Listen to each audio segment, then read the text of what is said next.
ఈరోజు దేవుడు మనతో మాట్లాడబోయేటువంటి అంశము పాపము నుండి ప్రభు యొక్క సేవలోనికి అనేటువంటి ఒక అద్భుతమైనటువంటి సందేశము ద్వారా దేవుడు మనతో మాట్లాడాలని ఆయన ఆశపడుతుంటున్నారు. పాపములో జీవించేటువంటి వ్యక్తి ప్రభు యొక్క సేవలోనికి రాగలరా? Is it possible? అది మొదటి ప్రశ్న అండి.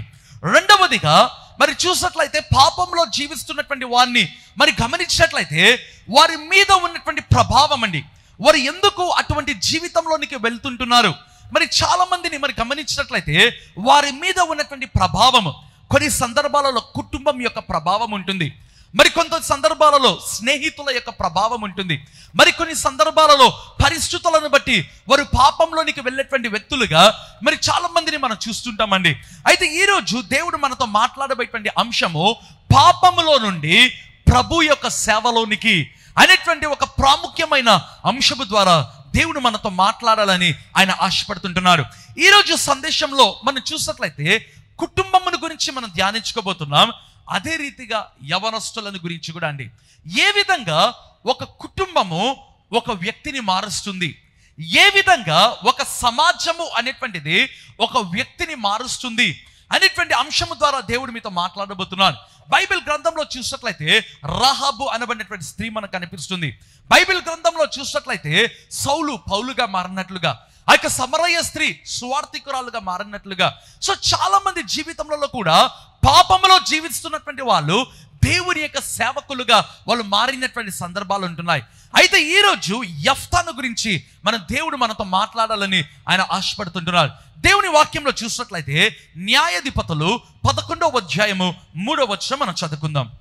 యెఫ్తా తన సహోదరుల ఎదురు నుండి పారిపోయి టోబు దేశమున నివసింపగా అల్లరి జనము యెఫ్తా యొద్దకు వచ్చి అతనితో కూడా సంచరించుచుండెను. చాలండి, యెఫ్తా జీవితంలో మనం చూసినట్లయితే 3 ప్రాముఖ్యమైన విషయములను లేదా భాగములను మనం చూడబోతున్నాం.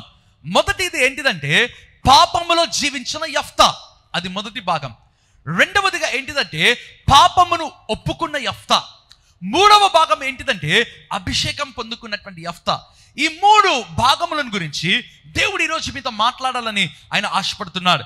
సరే, దేవుని వాక్యంలో చూసినట్లయితే రాయబడినటువంటి మాట, అతడు పారిపోయి టోబు దేశమున నివసింపగా అల్లరి జనము వచ్చి యెఫ్తా యొద్ద చేరెను. ప్రియమైన వాళ్ళారా, యెఫ్తా జీవితంలో మనం చూసినట్లయితే స్పిరిచువల్ డిస్ట్రక్షన్ జరిగిందండి, ఆత్మీయంగా పతనము. మీరు అనొచ్చు, ఏ విధంగా అతడు ఆత్మీయంగా ఉన్నాడు, ఏ విధంగా ఆత్మీయంగా పతనం అయ్యాడు, నేను తర్వాత భాగంలో చూపించబోతున్నానండి. రెండవదిగా చూసినట్లయితే సమాజములో అతడు పతనమైనటువంటి వ్యక్తి. మూడవదిగా చూసినట్లయితే కుటుంబంలో ప్రేమను కోల్పోయినటువంటి వ్యక్తి. నాలుగవదిగా చూసినట్లయితే సమాజము కూడా యెఫ్తాను తిరస్కరించినట్లుగా లేదా రిజెక్ట్ చేసినట్లుగా మరి చూడగలమండి. ఎందుకు ఈరోజు అనేక మంది యవనస్తులు పాపములో వెళ్తుంటున్నారు? ఎందుకు వారు అనేకమైన అఫైర్స్ గుండా వెళ్తుంటున్నారు? లేదా అనేకమైనటువంటి అనానుకూలమైనటువంటి పరిస్థితులు అందామా, లేదా పాపపు పరిస్థితుల గుండా ఎందుకు యవనస్తులు వెళ్తుంటున్నారు? కారణం ఏంటిదో తెలుసా? వారి జీవితంలో జరుగుతున్నటువంటి పరిస్థితులు, వారి జీవితంలో వారు వెళుతున్నటువంటి స్థితిగతులు, లేదా కుటుంబం యొక్క ప్రభావము కూడా చాలా ఉంటుందండి. దేవుని వాక్యంలో చూద్దామా? న్యాయాధిపతులు 11వ అధ్యాయము 11వ వచనము మనం చూద్దామా? Judges chapter 11 verse 11. కాబట్టి యెఫ్తా గిలాదు పెద్దలతో కూడా పోయినప్పుడు జనులు తమకు ప్రధానుని గాను అధిపతిని గాను అతని నియమించుకొనిరి. అప్పుడు యెఫ్తా మిస్పాలో యెహోవా సన్నిధిని తన సంగతంతయు వినిపించెను. చాలండి, యెఫ్తా జీవితంలో అకస్మాత్తుగా మిస్పా అనుభవము. కొద్దిసేపు మనం ధ్యానించుకుందామా? What is the experience of Mizpah? Mizpah అనుభవం అంటే ఏంటిది? ప్రియమైన వాళ్ళరా, దేవుని వాక్యంలో రాయబడింది కదా, యెఫ్తా గిలాదు పెద్దలతో కలిసిపోయాడు. ఎప్పుడైతే పెద్దలు వచ్చి యెఫ్తా దగ్గరికి, యెఫ్తా మరి అమ్మోనీలు మా మీదకి యుద్ధంకి వస్తున్నారు, నీ సహాయం మాకు కావాలి అన్నప్పుడు యెఫ్తా అన్నటువంటి మాట మనకందరికి చదువుకున్నాం, ఇంతవరకు కూడా తెలుసు. మీరు నా మీద పగపట్టి నన్ను వెలివేస్తేనే నా సహాయము మీకు కావాలనా? వాళ్ళు అన్నటువంటి మాట, మేము నిన్ను న్యాయాధిపతిగా ఏర్పరచుకుంటాం. సో ఆ సమయంలో యెఫ్తా అన్నటువంటి మాట, అమ్మోనియల నుంచి నేను మిమ్మల్ని విడిపిస్తే నేను మీకు అధికారిని అవుతానా? నేను మీకు న్యాయాధిపతిని అయిపోతానా? ఈ మాటలు మాట్లాడిన తర్వాత యెఫ్తా గిలాదు పెద్దలతో వెళ్ళినట్లుగా మనం చూడగలమండి. సరే, దేవుని వాక్యంలో రాయబడింది కదా, అప్పుడు యెఫ్తా మిస్పేలో యెహోవా సన్నిధిని తన సంగతి అంతయు వినిపించెను. అకస్మాత్తుగా ప్రార్థనా పరుడుగా మారిపోయాడండి. తన సంగతి యెహోవాకు వినిపించాడు అంటే అర్థం ఏంటిదంటే, అకస్మాత్తుగా Jephthah he became a prayer warrior or a praying person. Jephthah అనుకునిండొచ్చు, ఒకవేళ ఎక్సైట్ అయిపోయిండొచ్చు, ఓ నా యొక్క అవసరత మీకు వచ్చిందా, లేదా ఒకవేళ ఆ విధంగా గర్వించి ఉండవచ్చండి, నేను న్యాయాధిపతినా, ఒకవేళ పరవశించి ఉండవచ్చు. అయితే యెఫ్తా అలా చేయలేదు. యెఫ్తా ఉప్పొంగిపోలేదు. యెఫ్తా ఎగ్జైట్ అవ్వలేదు. దేవుని వాక్యంలో రాయబడింది కదా, మిస్పేకు వచ్చి యెహోవా సన్నిధిని తన సంగతి అంతయు వినిపించాను. నాకు అనిపించింది ఎంత బాధపడి ఉంటాడండి యెఫ్తా. నాకు అనిపించింది ఏమని వినిపించింటాడు యెహోవా కంటే, ప్రభువా నేను ఒక వేశ్య కుమారుని నాయన, ప్రభువా నా తండ్రి ఇంట నాకు స్వాస్థ్యం లేదు, ప్రభువా ఈ పెద్దలు నన్ను వెలివేశారు. నాకు అనిపించింది టోబు దేశంలో అతను ప్రార్థన చేసుకోలేకపోయి ఉంటాడు. కారణం ఏంటిది? అల్లరి వాళ్ళ సహవాసము. ఎప్పుడైతే నీ సహవాసములో నీ అల్లరి, ఒకవేళ అల్లరి వాళ్ళు ఉంటున్నారా, లేదా పాపంలో జీవిస్తున్న వారు ఉంటున్నారా, నీ జీవితంలో ఇంకా ప్రార్థన ఉండదు. ఎప్పుడైతే అల్లరి వాళ్ళను విడిచిపెట్టి టోబు దేశమును విడిచిపెట్టి మిస్పాకు వచ్చాడో, అతడు యెహోవా సన్నిధిలో వినిపించడం ప్రారంభించాడు. యెఫ్తా కూడా అండి టోబు దేశం నుంచి అతడు యొక్క యుద్ధములు చేయకముందు మిస్పాకు వచ్చాడు. తన హృదయంలో ఉన్నదంతా కూడా కుమ్మరించాడు. పాపములు ఒప్పుకోవడం ప్రారంభించాడు. ప్రేమైన వాళ్ళ మొదటిది యెఫ్తా జీవితంలో పాపపు జీవితమును కలిగి ఉన్నాడు. రెండవదిగా పాపములను ఒప్పుకోవడం ప్రారంభించాడు. నీ జీవితంలో దేవుడు అడుగుతున్న ప్రశ్న, do you have an experience of Mizpah అనుభవము నీవు కలిగి ఉన్నావా? లేదా ఇంకా కూడా పాపపు జీవితంలోనే కొనసాగుతుంటున్నావా? లేదా మిస్పాలోనికి వచ్చి పాపములను ఒప్పుకునే జీవితంలో నీవు ఉంటున్నావా? యెఫ్తా జీవితంలో 3వ భాగంలోకి వద్దామా? న్యాయాధిపతులు 11వ అధ్యాయము 29వ వచనం మనం చూసుకుందాం. యెహోవా ఆత్మ యెఫ్తా మీదికి రాగా అతడు గిలాదులోను మనష్షేలోను సంచరించుచు గిలాదు మిస్పేలో సంచరించి గిలాదు మిస్పే నుండి అమోనీయుల యొద్దకు సాగెను. చాలండి, యెఫ్తా యొక్క ప్రయాణం మీరు చూడండి. టోబు దేశం నుంచి వచ్చాడు, అల్లరి వాళ్ళ దగ్గర నుంచి వచ్చాడు. యెఫ్తా అంట గిలాదు మనష్షేలను సంచరించుచు గిలాదు ఆ యొక్క మనష్షే నుంచి అమ్మోనియల యొద్దకు సాగెను. నేను ఎప్పుడు చెప్తుంటానండి, ఎందుకు ఆ యొక్క యెఫ్తా గిలాదు మనష్షేలకు వచ్చాడంటే, ఎక్కడైతే అవమానము పొంది లేదా తృణీకరింపబడి వెళ్ళిపోయాడో దేవుడు అతన్ని అక్కడ గణపరిచాడు. మొదటి విషయం.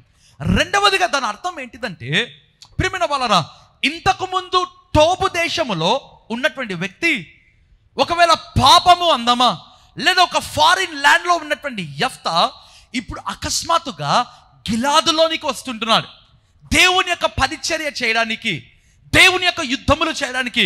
30వ వచనంలో మీరు చూసినట్లయితే ఏమని ఉంటుందంటే, యెహోవాకు మ్రొక్కుకొనెను.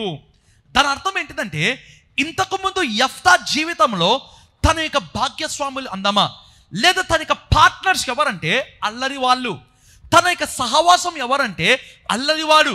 అయితే ఇప్పుడు అకస్మాత్తుగా తన ప్రాంతము మారిపోయింది. టోబు నుంచి గిలాదు మనష్షేలోనికి వచ్చేసాడు. మరి చూసినట్లయితే అల్లరి వాళ్ళ దగ్గర నుంచి వారి యొక్క పార్ట్నర్షిప్ ఒకవేళ బ్రేక్ చేసుకున్నాడు. ఇప్పుడు యెహోవాకు మొక్కుకుంటున్నాడు. అంటే అర్థం ఏంటిది? దేవునితో భాగ్యస్వామ్యం అందమా, దేవునితో పార్ట్నర్షిప్ చేసుకుంటున్నాడండి. ఈరోజు దేవునితో మాట్లాడుతున్నటువంటి మాట ఏంటిదో తెలుసా? Who is your partner? నీ పార్ట్నర్ ఎవరండి? ఒకవేళ నా సందేశం వింటున్నటువంటి వారిలో యవనస్తులు ఉన్నట్లయితే, యవనస్తులారా, హూ ఈజ్ యువర్ పార్ట్నర్? నీ పార్ట్నర్ ఎవరుగా ఉంటున్నారు? టోబు దేశంలో ఉన్నటువంటి వ్యక్తిగానే ఉన్నావా లేదా మిస్పాకు వచ్చావా? టోబు దేశంలోనే ఉంటున్నావా లేదా ఒకవేళ గిలాదు మనష్షేలోనికి వచ్చి ఉంటున్నావా?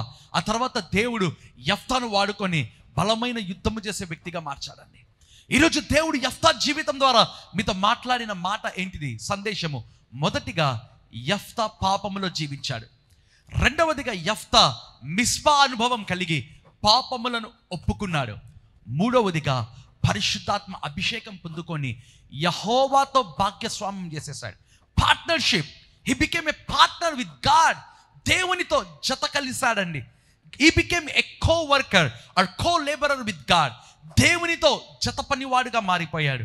ఈరోజు దేవునితో మాట్లాడుతున్నటువంటి మాట, తల్లిదండ్రులారా లేదా కుటుంబంలో దేవుడు మీతో మాట్లాడుతున్నటువంటి మాట, నీ యొక్క కుటుంబము లేదా నీవు ఒక వ్యక్తిని ఏ విధంగా ప్రభావం చేస్తుంటున్నావు, లేదా పరిస్థితులు ఏ విధంగా ఒక వ్యక్తిని ప్రభావితం చేస్తున్నాయి, లేదా ఒకవేళ యవనస్తులారా, హూ ఇస్ యువర్ పార్ట్నర్? నీ యొక్క జత ఎవరు? నీ పార్ట్నర్ ఎవరు? అల్లరి వాళ్ళు ఉన్నారా? లేదా బైబిల్ కీర్తనల గ్రంథం 1వ కీర్తన 1వ వచనంలో చూసినట్లయితే, దుష్టుల ఆలోచన చొప్పున నడవక, పాపుల మార్గమున నిలవక, అపహాసకులు కూర్చొనక. పాపపు మార్గములో ఒకవేళ నీవు ఉంటున్నావా? ఈ సందేశము నీ కొరకే.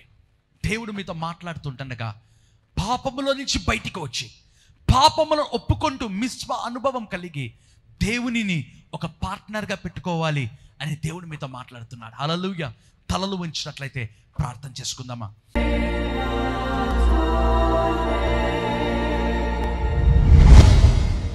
హల్లెలూయా. ఓ హల్లెలూయా.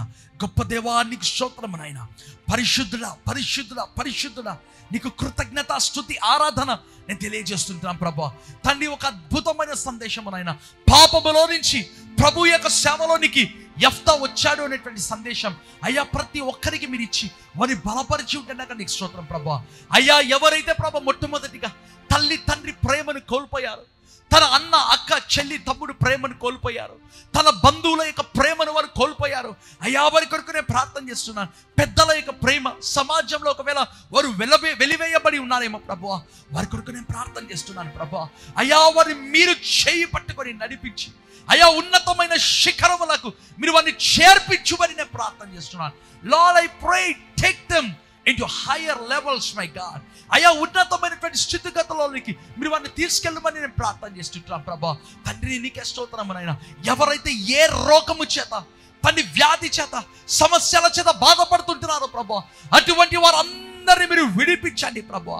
అటువంటి వారందరినీ మీరు స్వస్థపరచండి ప్రభా.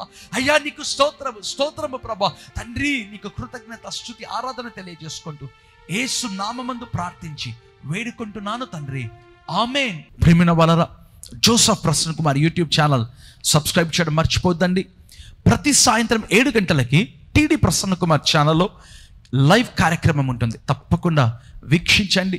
7 గంటల నుంచి 8 గంటల వరకు స్తుతి ఆరాధన, సందేశము, ప్రార్థనలు, మీ అందరి కొరకు అయిన స్వస్థత ప్రార్థనలు ఉంటాయి. So please do watch. దయచేసి మీ యొక్క 2 ఛానల్స్ సబ్స్క్రైబ్ చేసి ఆ యొక్క బెల్ ఐకాన్ క్లిక్ చేయవలసిందిగా కోరుతున్నాను. దేవుడు మిమ్మల్ని దీవించును గాక. ఆమేన్.